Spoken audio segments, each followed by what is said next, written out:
Good morning বন্ধুরা, আশা করি তোমরা সবাই ভালো আছো। আমিও বেশ ভালো আছি। ববিস কুকিং অ্যান্ড ব্লগ থেকে সবাইকে স্বাগত জানাই। এখন বাজে সকাল 6টা। এখন থেকে আমি আমার ব্লগটা শুরু করছি। সকালবেলায় আটা মেখে পোস্তটা বাটতে শুরু করে দিলাম। আজ হচ্ছে বুদ্ধ পূর্ণিমা। তো আজকে আমি কাল রাত্রেই ছেলেকে বলে রেখেছিলাম আজকে আমি নিরামিষ করব, কারণ নিরামিষ বানালে পোস্ত তো চাই। তো আমাকে বলেছে পোস্তের বড়া বানাতে, এই জন্য আমি পোস্তটা মিক্সিতে একটু গুঁড়িয়ে নেব, তারপর ওটা সামান্য একটু জল দিয়ে বেটে নেব। মিক্সিতে গুঁড়িয়ে প্রথমে যদি শুকনো পোস্তটা মিক্সিতে একটু গুঁড়িয়ে নিই তাহলে পোস্তটা বাটতে বেশ সুবিধা হয়। আর এই যে পোস্তটা একটু শুকনো শুকনো করে বেটে নিয়েছি, এটা বড়া বানাতে খুব ভালো লাগবে। আর এই দিকে চিমনিটা খুলে দিয়েছি। দেখো বন্ধুরা, চিমনিটাতে কত তেল জমে গেছে। 3 মাসেই এত তেল জমে গেছে, কারণ এই কদিনে খুব রান্না হয়েছে, ওই জন্য তেলটা। এবার আমি কেরোসিন তেল আর কাপড় দিয়ে এটা পরিষ্কার করে নেব। আর এই যে জালিগুলো, এগুলো আমি খুলে দিচ্ছি। খুলে পর পরিষ্কার করে নেব, কেরোসিন তেল ভিজিয়ে কাপড় দিয়ে এটা মুছে নেব। আর আমাকে এর আগের বার যে চিমনিটা পরিষ্কার করতে এসেছিলো সে বলেছে এরকমভাবে করবে, আর দেখে বলেছিল যে আপনার চিমনিটা খুবই পরিষ্কার আছে। যাই হোক, তো এই চিমনিটা পরিষ্কার করতে অনেকটা টাইম যাবে। এইদিকে আমি চিমনিটা পরিষ্কার করে রেখে পরে রুটিগুলো বানাতে চলে এলাম, কারণ সকালবেলায় তোমাদের দাদাভাই জলখাবারটা খুব তাড়াতাড়ি খায়, ওই জন্য এই জল আর ডালটা সেদ্ধ করা আছে, ওটা ছকে দিলেই হয়ে যাবে। আর ছানাটা সকালে উঠেই করে নিয়েছি। আজকে ফলের মধ্যে শসাটা নেই, আপেল আছে, সেই আপেল কেটে দিয়ে দেবো।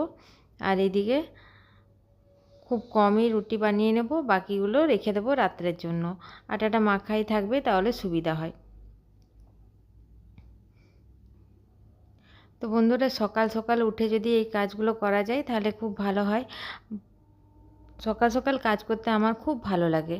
আমার একটু দেরি হয়ে গেলে তখন একটু তাড়াতাড়ি চিন্তা হয় যে কখন কাজগুলো হবে।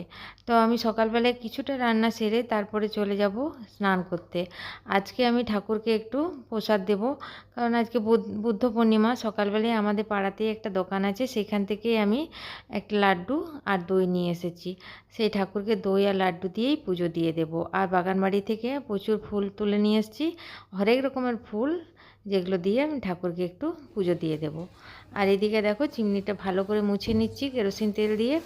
আর এটা একটা কাপড় দিয়ে কেরোসিন তেলটা ভালো করে ভিজিয়ে আর সাইডগুলো পুরো মুছে নিচ্ছি, কারণ এটা মুছে নিলে একটু তেলের ছিটেগুলো লাগে, সেইগুলো থাকলে আমি আগে জানতাম না কেরোসিন তেল দিয়ে মুছতে হয়। তারপরে যে চিমনি পরিষ্কার করতে এসেছিলো সেই আমাকে দেখিয়ে দিয়ে গেছে এরকমভাবে মুছবে। আর এই যে এগুলো কেরোসিন তেল দিয়ে মুছে দিয়েছি, একদম পরিষ্কার হয়ে গেছে। আর এই জালিগুলো যদি খুলে একটু মুছে দিই তাহলেও পরিষ্কার হয়ে যায়।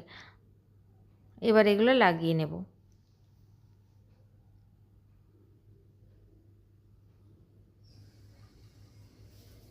এই যে এদিকটা লাগানো হয়ে গেছে, এরপর এই দিকটা লাগিয়ে নিচ্ছি। এইগুলো করতে গেলে সকালবেলায় অনেকটা টাইম খরচ হয়, আর সকালবেলায় ছাড়া এই কাজগুলো করতেও ইচ্ছে করে না।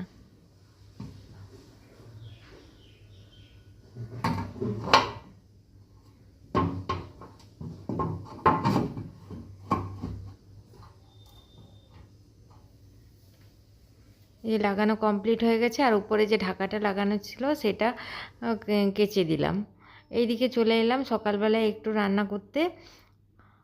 দিয়ে দিলাম পোস্তের বড়া বানাতে, কারণ এই যে নিরামিষ বললাম, নিরামিষ দিনে পোস্তের বড়া আর তার সাথে কুমড়োর তরকারি বানাবো, আর চাটনি আর বেগুন ভাজা। তো সবগুলো শেয়ার করতে পারবো না, তাই কিছুটা শেয়ার করলাম। ওই সকাল 10:30 11টার মধ্যে যেটুকু রান্না হবে সেইটুকুর মধ্যেই আমি শেয়ার করছি।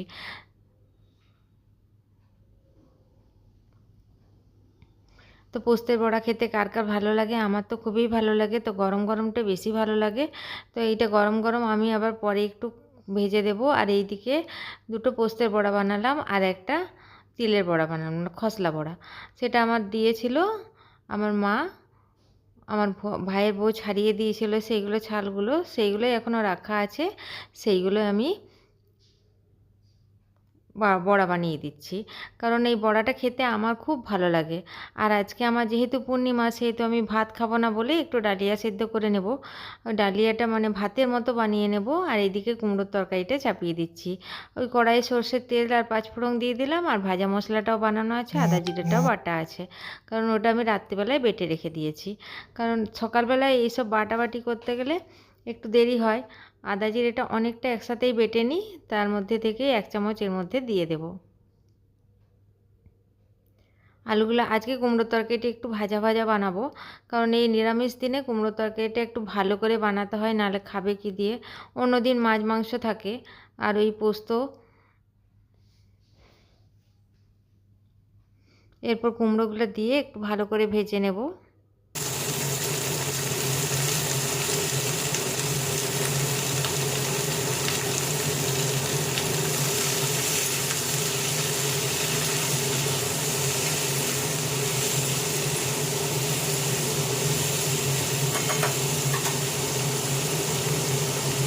এদিকে কুমড়ো তরকারি চাপিয়ে ঢাকা দিয়ে দিয়েছি।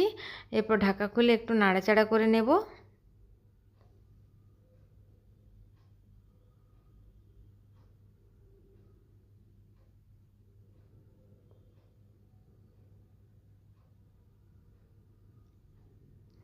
আর এদিকে দেখো পোস্তের বড়াগুলো কি সুন্দর ভেজে নিয়েছি, একদম মচমচে টাইপের। একটু বড় বড় করেছি, কারণ ছেলে বলেছে একটু বড় বড় বানাতে, এই বড় বড়ই বানিয়ে দিলাম। আর ওটা হচ্ছে তিলের বড়া।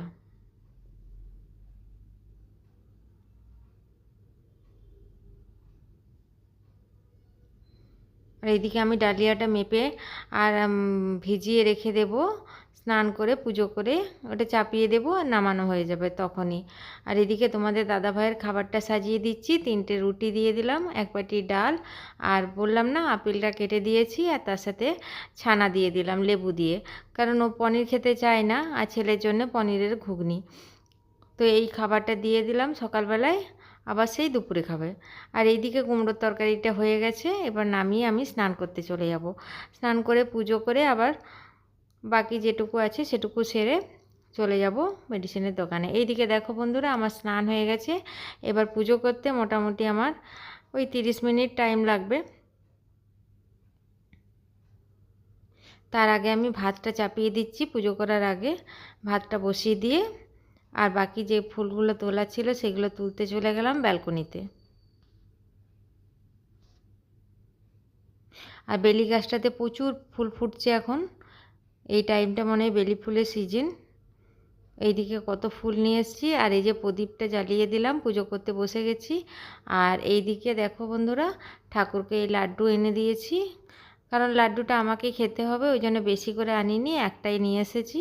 আর এই যে দই নিয়ে এসেছি, আর ঠাকুরের জন্য দই আর লাড্ডু দিয়ে পুজো দেব।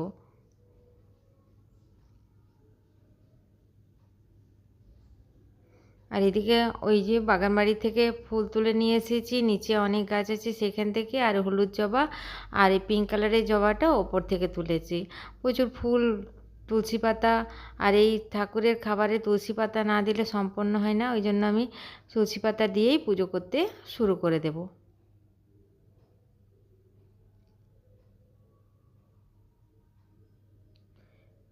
প্রথমে গণেশকে টিক লাগিয়ে তারপরে শিবের মাথায় গঙ্গা জল ঢেলে দিচ্ছি। এরপর গণেশের চরণে ফুল দিয়ে তারপরে পুজোটা করে নেব। আর শ্রীকৃষ্ণকে তুলসী পাতা দিয়ে দিলাম।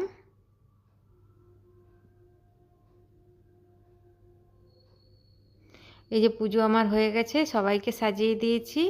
একটু টাইম লাগে পুজো করতে, ওই জন্য তোমাদের দাদা ভাই আমার উপরে একটু রেগে যায়। এইদিকে প্রসাদটা নিয়ে এসেছি, পুজো করার প্রসাদটা একটু মুখে দিয়ে আর খাবার খেয়ে নেব।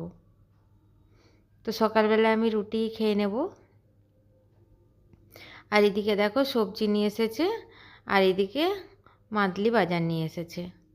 2 দিন ধরে দোকানে পড়েছিল, আজকে সেগুলো আনা করালাম, একসাথে অনেকগুলো লিখে দিয়েছি।